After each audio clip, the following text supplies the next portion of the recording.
شیطان الرجیم بسم اللہ الرحمن الرحیم۔ آج ہم جو آج کا لیکچر ہے وہ ایم سی کیوز کے حوالے سے ہے، چیپٹر 3 پارٹ 2 انٹر کا نواب محسن الملک کا۔ اس کے ایم سی کیوز کے حوالے سے وضاحت کی جائے گی کہ یہ کیسے اس کو ایم سی کیوز کی شکل میں اس میں سے سوال آتے ہوتے ہیں۔ بسم اللہ الرحمن الرحیم۔ قدرت نے نواب محسن الملک کو بہت سی خوبیاں عطا کی تھیں۔ کس نے خوبیاں عطا کی تھیں؟ قدرت نے۔ کس کو؟ نواب محسن الملک کو۔ کیا چیز؟ خوبیاں۔ یہ انہوں نے وجاہت، ذہانت، خوش بیانی اور فیاضی، یہ 4 خوبیاں بتائی ہیں یہاں پہ۔ کتنی خوبیوں کا ذکر کیا ہے؟ وجاہت، ذہانت، خوش بیانی اور فیاضی۔ ان کی ایسی عام و ممتاز صفات تھیں کہ ایک راہ چلتا بھی چند منٹ کی بات چیت میں معلوم کر لیتا تھا۔ کون معلوم کر لیتا تھا؟ راہ چلتا۔ کتنی دیر کی بات چیت میں؟ چند منٹ کی بات چیت میں۔ خطاب یا نام اٹکل سے رکھ دیے جاتے ہیں۔ کیا اٹکل سے رکھے جاتے ہیں؟ خطاب یا نام۔ خطاب یا نام کیسے رکھے جاتے ہیں؟ اٹکل سے۔ یوں بھی کہہ سکتا ہے سوچ سمجھ کے، حساب کتاب لگا کے، اٹکل سے پوچھ کے، یہ 4 آپشنز اس طرح کر کے دے سکتا ہے۔ مسمہ کی خصوصیات کا ان میں مطلق لحاظ نہیں ہوتا۔ کس چیز کا خیال نہیں رکھا جاتا؟ لحاظ نہیں رکھا جاتا مسمہ کی خصوصیات کا۔ نام رکھتے وقت تو ممکن ہی نہیں، عطائے خطاب کے وقت بھی اس کا خیال نہیں کیا جاتا۔ لیکن نواب محسن الملک کا خطاب ان کے لیے بہت موضوع نکلا۔ کس کا خطاب موضوع نکلا؟ نواب محسن الملک کا۔ محسن الملک کا کیا ان کے لیے موضوع نکلا ہے؟ خطاب۔ ان میں پارس پتھر کی خاصیت تھی۔ کون سے پتھر کی؟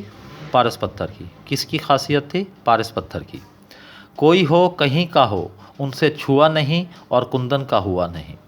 یعنی کوئی بھی انسان ان سے جب چھو لیتا تھا یا ان کے پاس آتا تھا تو کیا آ جاتا تھا؟ کندن کا۔ نواب محسن الملک کو کوئی بندہ چھوتا تھا یا ان کے پاس ہوتا تھا تو کیا بن جاتا تھا؟ کندن کا بن جاتا تھا۔ اگر کسی نے سلام بھی کر لیا تو ان پر اس کا بار رہتا تھا۔ اس میں یہ کہ کیا کر لیا تو سلام کر لیا، سلام کرنے کا کیا ہوتا تھا؟ ان پہ بار رہتا تھا۔ وہ سلام کے لیے کیا کرتے تھے کہ جب تک اس کا معاوضہ نہ کر لیتے انہیں چین نہ آتا۔ یعنی اس بار کو کیسے دور کرتے تھے؟ معاوضہ ادا کرتے تھے۔ یہاں تک کہ وہ اپنے دشمن کو بھی نہ بھولتے تھے، اور یہ میں ذاتی علم سے کہتا ہوں۔ میں سے مراد کون ہے یہاں پہ؟ ڈاکٹر مولوی عبدالحق، کہ وہ بھی ان کے زیر بار منت تھے۔ کون؟ جو ان کے دشمن ہوتے تھے وہ بھی ان کی زیر بار منت، ان کے احسان مند ہوتے تھے۔ سیاسی مصلحتیں بعض اوقات اہل حکومت کو مجبور کرتی ہیں کہ ان افراد کو جو ان کی یا حکومت کی راہ میں حائل ہوں دودھ کی مکھی کی طرح نکال کر پھینک دیں۔ کون سی مصلحتیں؟ سیاسی مصلحتیں۔ یہاں پہ تبدیل کر سے دے سکتا ہے معاشی مصلحتیں، حکومتی مصلحتیں، معاشرتی مصلحتیں، نوکری کی مصلحتیں، مختلف اس انداز میں دے سکتا ہے۔ کس کو مجبور کرتی ہیں؟ اہل حکومت کو۔ کیا مجبوری ہوتی ہے؟ کہ جو لوگ یا ان کی یا حکومت کی راہ میں حائل ہیں ان کو کس طرح نکال کے پھینک دے؟ دودھ کی مکھی کی طرح۔ کس طرح؟ دودھ کی مکھی کی طرح۔ مرحوم کو بھی کبھی کبھی ایسا کرنا پڑتا، لیکن انہیں اس ناگوار اور دل شکن کام کو اس خوبی اور سلیقے سے کیا کہ مخالف ہونے پر بھی محسن الملک کو دعا دیتے گئے، اور جب تک زندہ رہے ان کے شکر گزار رہے۔ کس کو ایسا کام کرنا پڑتا تھا؟ مرحوم۔ کون مرحوم؟ نواب محسن الملک کو۔ یہ کیسا کام ہے؟ ناگوار اور دل شکن کام۔ انہوں نے یہ ناگوار اور دل شکن کام کس طرح کیا؟ خوبی اور سلیقے سے۔ اس کا نتیجہ کیا نکلا ہے کہ مخالف جو ہے، یعنی جس کو نوکری سے نکال دیا ہے، دودھ کی مکھی کا نکال کر باہر پھینک دیا ہے، وہ اس کا مخالف جو تھا وہ بھی ان کو کیا دیتے تھے؟ دعائیں دیتے تھے۔ اور کب تک شکر گزار رہتے تھے؟ جب تک وہ زندہ رہتے تھے۔ یا مخالف جب تک زندہ رہتے تھے کیا رہتے تھے؟ ان کے شکر گزار رہتے تھے۔ اگلا پیراگراف ہے دوسرا، وہ جوہر قابل تھے مگر موقع کی طاق میں تھے۔ حیدرآباد میں ان کی سیاست دانی، تدبر، انتظامی قابلیت کے جوہر کھلے۔ کہاں پہ؟ جگہ کا نام ہے حیدرآباد۔ کس چیز کی؟ سیاست دانی، تدبر، انتظامی قابلیت۔ یہ اس کو مکس کر کے دے سکتا ہے، گٹھے بھی دے سکتا ہے۔ ایسے بھی سیاست دانی، نمبر 2 تدبر، نمبر 3 انتظامی قابلیت، اور نمبر 4 میں یہ تینوں دے دے۔ ان کا ذہن ایسا رسا، ان کی طبیعت ایسی حاضر، ان کی اوسان ایسے بجا، اور معاملات اور واقعات پر ایسا عبور تھا کہ بڑے بڑے پیچیدہ معاملات کو باتوں باتوں میں سلجھا لیتے تھے۔ ذہن کیسا تھا؟ رسا تھا۔ طبیعت کیسی تھی؟ حاضر تھی۔ اوسان کیسے تھے؟ بجا تھے۔ کس چیز پہ عبور تھا انہیں؟ معاملات اور واقعات پر۔ ان معاملات اور واقعات پر عبور کا نتیجہ کیا تھا کہ بڑے بڑے پیچیدہ معاملات کو باتوں باتوں میں سلجھا لیتے تھے۔ کس کو سلجھا لیتے تھے باتوں باتوں میں؟ بڑے بڑے پیچیدہ معاملات کو۔ وہ اگر ٹرکی یا کسی اور سلطنت کے فارن منسٹر ہوتے تو یقیناً دنیا میں بڑا نام پیدا کرتے، بڑے بڑے مدبر ان کا لوہا مان گئے تھے۔ کہاں کے ملک کا نام لیا ہے؟ کون سے ملک کا؟ ٹرکی، جسے اب ترکی کہا جاتا ہے۔ یا کسی اور سلطنت کے کیا ہوتے؟ Foreign minister. فارن منسٹر کہاں کے؟ ٹرکی یا کسی اور سلطنت کے۔ تو کیا ہوتا؟ دنیا میں بڑا نام پیدا کرتے۔ بڑے بڑے کون لوگ؟ مدبر لوگ۔ مدبر ان کا کیا مان گیا؟ لوہا مان گئے ہیں۔ Next paragraph. یوں تو انفرادی اور اجتماعی حیثیت سے نواب صاحب مرحوم کے احسانات حیدرآباد اہل حیدرآباد پر بے شمار تھے۔ یعنی انفرادی حیثیت سے اور اجتماعی حیثیت سے کس کے احسانات ہیں؟ نواب محسن الملک کے۔ کس پہ؟ حیدرآباد پہ اور اہل حیدرآباد پہ۔ لیکن ریاست کے نظم و نسق میں چند چیزیں ان کی یادگار ہیں۔ ریاست کے کس چیز میں؟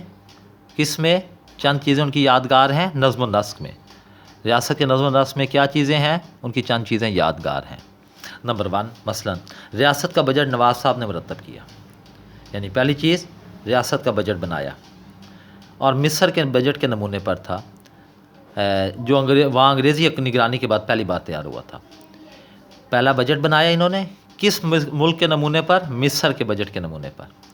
یہ کب بنایا ہے؟ انگریزی نگرانی کے بعد پہلی بار ہوا ہے۔ محکمہ کون سا قائم کیا؟ بندوبست کا محکمہ بھی انہی کا قائم کیا ہوا ہے۔ بندوبست کے محکمے نے کیا کام کیا؟ جس نے اراضی کی پیمائش کا کام کیا۔ یہ یوں پوچھ سکتا ہے اراضی کی پیمائش کا کام کس محکمے نے کیا؟ بندوبست کے محکمے نے۔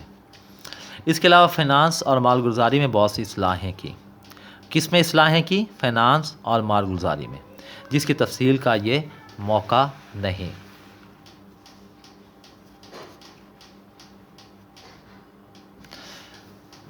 یہ ان کے سوانح نویس کا کام ہے۔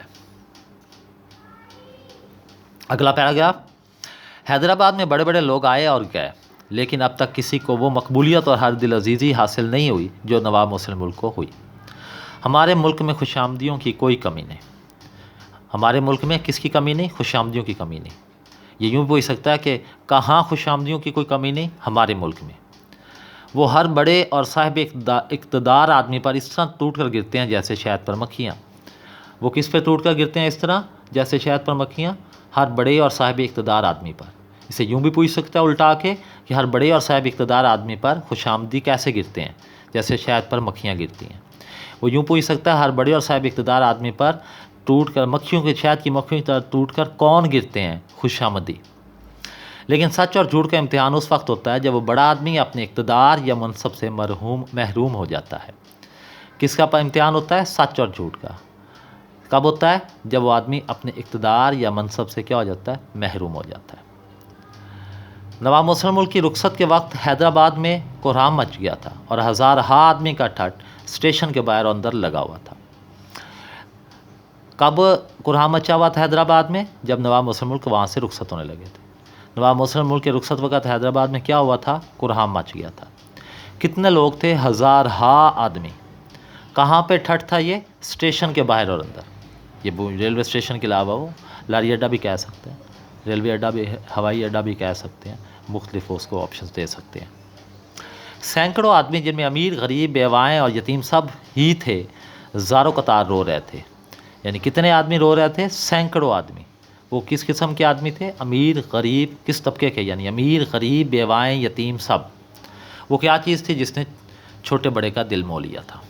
آگے آتا ہے جس زمانے میں نواب صاحب پیدا ہوئے اور ہوئی سنبھالا، مسلمانوں میں مذہبی جذبہ بہت بڑا ہوا تھا۔ جب نواب صاحب پیدا ہوئے ہوئی سنبھالا تو زمانے میں مسلمانوں میں کیا تھا؟ مذہبی جذبہ بڑا ہوا تھا۔ یہ یوں بھی پوچھ سکتا ہے مسلمانوں میں مذہبی جوش اور جذبہ کب بڑا ہوا تھا؟ جس زمانے میں نواب صاحب پیدا ہوئے تھے۔ اس کے متعدد اسباب ہیں۔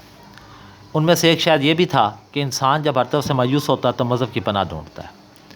یعنی انسان جب ہر طرف سے کیا ہوتا ہے؟ مایوس ہوتا ہے تو کہاں جاتا ہے؟ مذہب کی پناہ میں جاتا ہے۔ مسلمان دولت و اقبال، جاہ و ثروت سب کچھ کھو چکے تھے، ایک مذہب رہ گیا تھا، اس لیے انہیں اور بھی عزیز ہو گیا تھا۔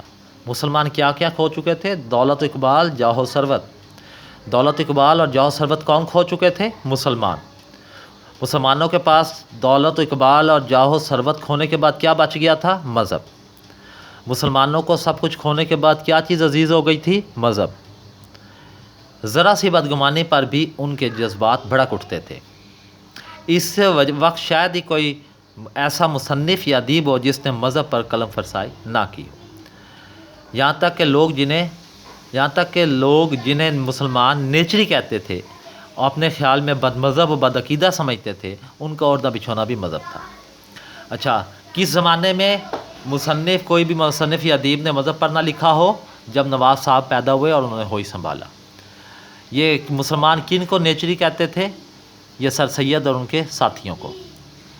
یہ مسلمان نیچری جنہیں کہتے تھے، ان کے خیال میں وہ کیا تھے؟ بد مذہب و بد عقیدہ۔ نیچری مسلمان عام مسلمانوں کے خیال میں کیا تھے؟ بد مذہب اور بد عقیدہ۔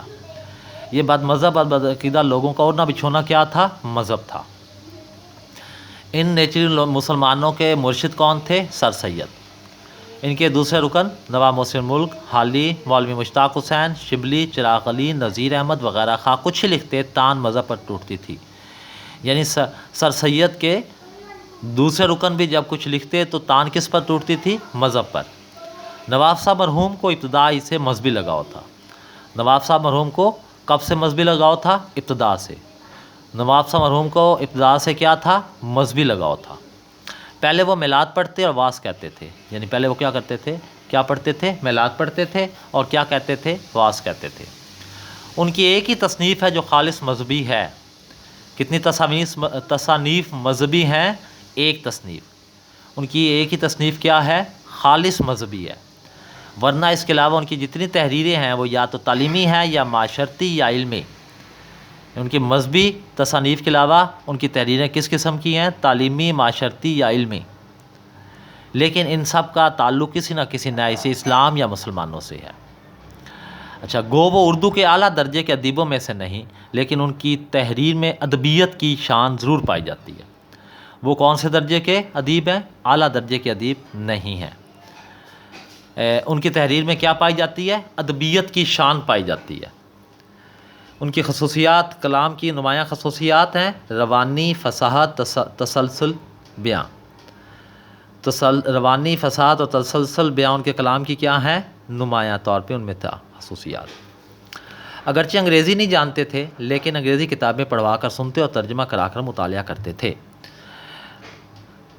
مولانا محسن انگریزی جانتے تھے؟ نہیں۔ کتابیں کیسے پڑھتے تھے؟ انگریزی کیسے پڑھتے تھے؟ کتابیں پڑھوا کر سنتے تھے اور ترجمہ کروا کر مطالعہ کرتے تھے۔ ان کے مضامین میں مغربی خیالات کی ترجمانی صاف نظر آتی ہے۔ ان کے کس میں ترجمانی نظر آتی ہے؟ کتابوں میں، خطوط میں، تحریروں میں، مضامین میں۔ یہ اس طرح کر کے 4 آپشن دے سکتا ہے۔ کون سے خیالات کی؟ مشرقی، مغربی، جدید، علمی، مذہبی، کچھ بھی یہاں پہ وہ خیالات یعنی مغربی خیالات کی ترجمانی ہے۔ اگلا پیراگراف، تقریر کے وقت منہ سے پھول جھڑتے تھے۔ یعنی نواب محسن ملک جب تقریر کرتے تھے تو کیا ہوتا تھا؟ منہ سے پھول جھڑتے تھے۔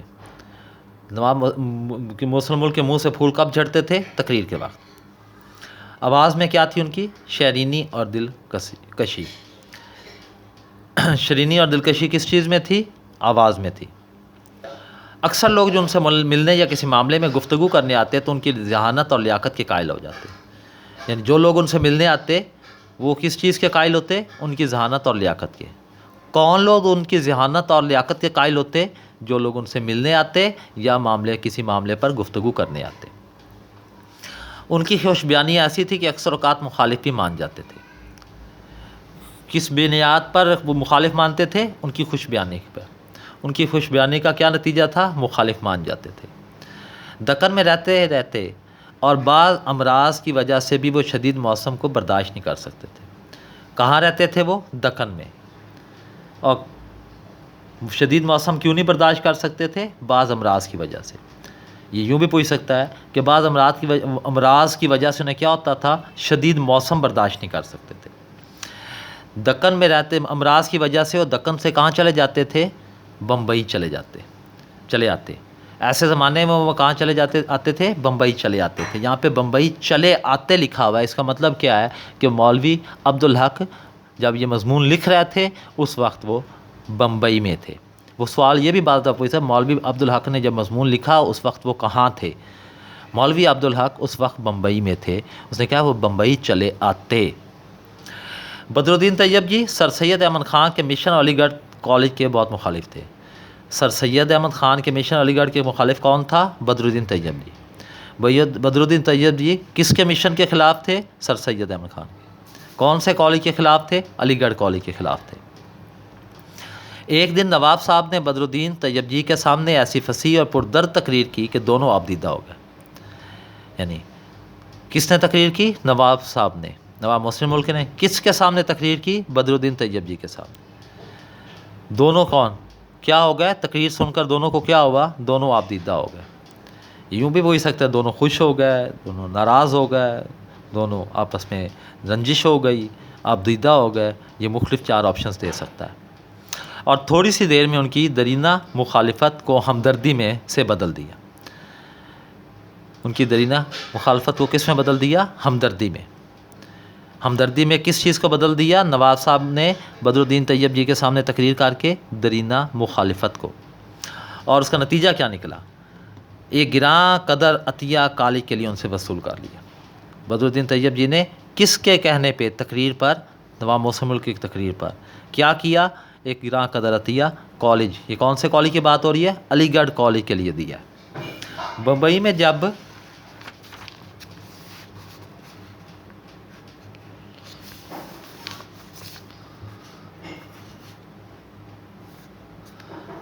جب آل انڈیا مسلم ایجوکیشنل کانفرنس کا اجلاس ہوا تو اس کے صدر بھی طیب جی ہوئے. کہاں پہ اجلاس ہوا ہے؟ آل انڈیا مسلم ایجوکیشنل کانفرنس کا بمبئی میں. بمبئی میں کس چیز کا اجلاس ہوا ہے؟ آل انڈیا مسلم ایجوکیشنل کانفرنس کا. آل انڈیا مسلم ایجوکیشنل کانفرنس جو بمبئی میں جس کا اجلاس اس کی صدارت کس نے کی؟ بدر الدین طیب جی نے. اگلا جملہ ہے بڑے بڑے جلسوں میں جب معاملہ بگڑنے لگتا اور یہ اندیشہ پیدا ہو جاتا کہیں جلسہ درم برم نہ ہو جائے تو اس وقت نواب صاحب کی خوش بیانی، فصاحت اور ظرافت جادو کا کام کرتی. کون سے جلسوں میں؟ بڑے بڑے جلسوں میں. جب کیا ہوتا؟ معاملہ بگڑنے لگتا. کس چیز کا اندیشہ پیدا ہوتا؟ جلسہ درم برم نہ ہو جائے. اس وقت کس کو بلایا جاتا؟ نواب صاحب کو. کیا چیز جادو کا کام کرتی؟ ان کی خوش بیانی، فصاحت اور ظرافت. بگڑے ہوئے جلسوں میں نواب صاحب کی خوش بیانی، فصاحت اور ظرافت کس چیز کا کام کرتی؟ جادو کا کام کر جاتی. اور منغز اور مقدر چہرے بشاش اور شگفتہ ہو جاتے ہیں. یعنی منغز اور مقدر چہرے کیا ہو جاتے ہیں؟ بشاش اور شگفتہ.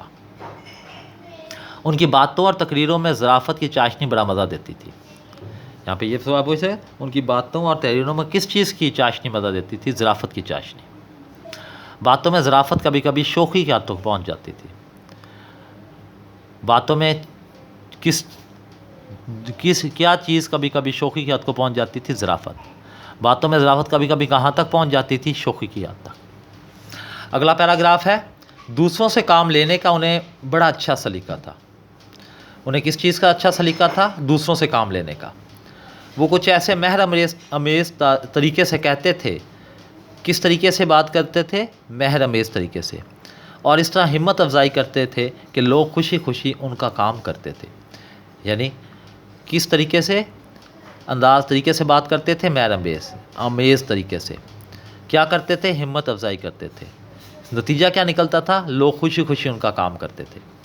اپنے ملازموں اور ماتحتوں سے بھی ان کا سلوک ایسا تھا کہ ان کی فرمائش کی تعمیل ایسی تندہی اور شوق سے کرتے تھے جیسے ان کا کوئی ذاتی کام ہو اور وقت پر جان لڑا دیتے تھے. ان کا ماتحتوں اور ملازموں کے ساتھ سلوک ایسا تھا کہ وہ اس کے لیے ان کی فرمائش پر کام اپنا کام سمجھ کر کرتے تھے. کون ان کا کام اپنا ذاتی کام سمجھ کے کرتا تھا؟ ان کے ملازم اور ماتحت. نیکسٹ پیراگراف آدمی کے پہچاننے میں انہیں خاص ملکہ تھا.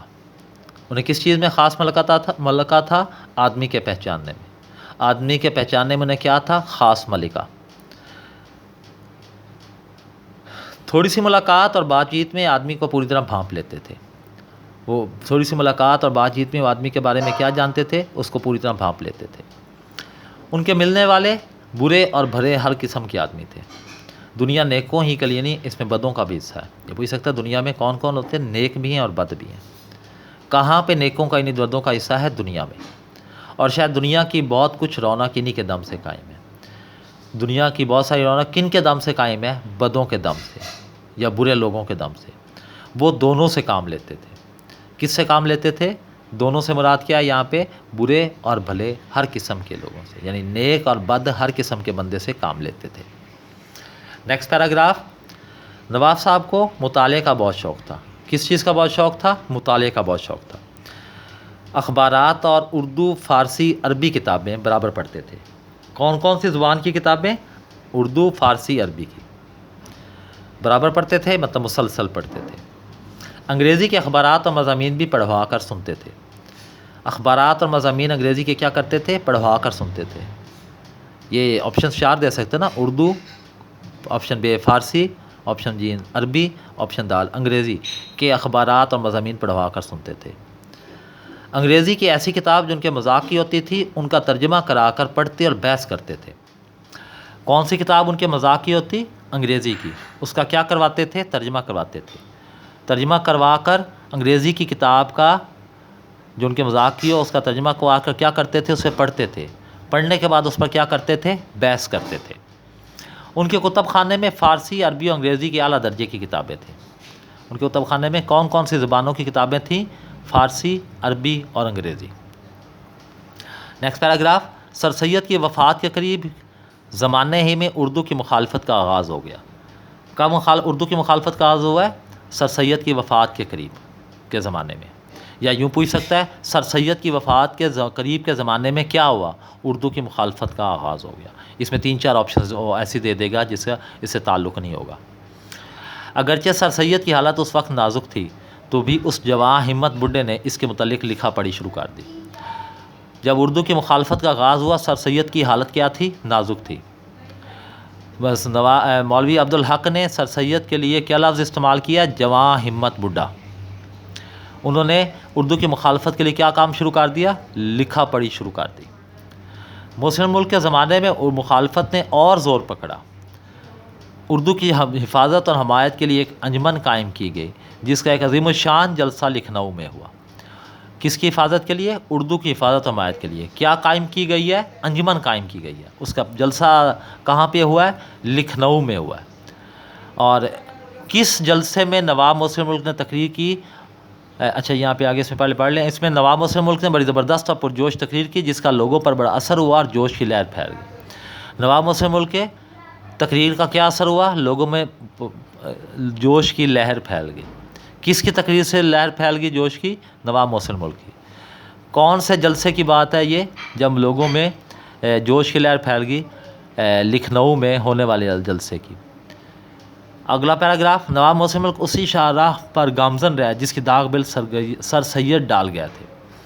نواب مسلم ملک کس راستے پہ چلتے رہے؟ سر سید کے راستے پہ. سر سید جس راستے کی بنیاد رکھ گیا تھے اسی پہ نواب مسلم ملک چلتے رہے. سید کے بعد مسلم ملک نے ان کے کام کو جس طرح سنبھالا، نبھایا اور بڑھایا یہ انہی کا کام ہے. سر سید کے بعد ان کے کام کو کس نے سنبھالا ہے؟ نواب مسلم ملک نے. سر سید کے بعد نواب مسلم ملک نے ان کے کام کے ساتھ کیا سلوک کیا ہے؟ اسے سنبھالا، نبھایا اور بڑھایا. اس کے بعد کوئی ان کی یادگار بنائے نہ بنائے مسلم ملک کا کام ان کی سب سے بڑی یادگار ہے. اب یہاں پہ نواب مسلم ملک کی سب سے بڑی یادگار کیا ہے؟ ان کا کام جو انہوں نے سر سید کے راستے پہ چلتے ہوئے اب آیا. یہ آپ کتاب کا نام ہے چند ہم اثر. یہ اس طرح آپ اس کو دھیان سے پڑھیں گے، اس کے نشان لگائیں گے ساتھ ساتھ میں، تو آپ کی جو ہے ایم سی کیوز اگر اس چیپٹر میں سے آتے ہیں تو امید ہے کہ وہ ایم سی کیوز آپ کو تمام کے تمام آ جائیں گے. اللہ حافظ.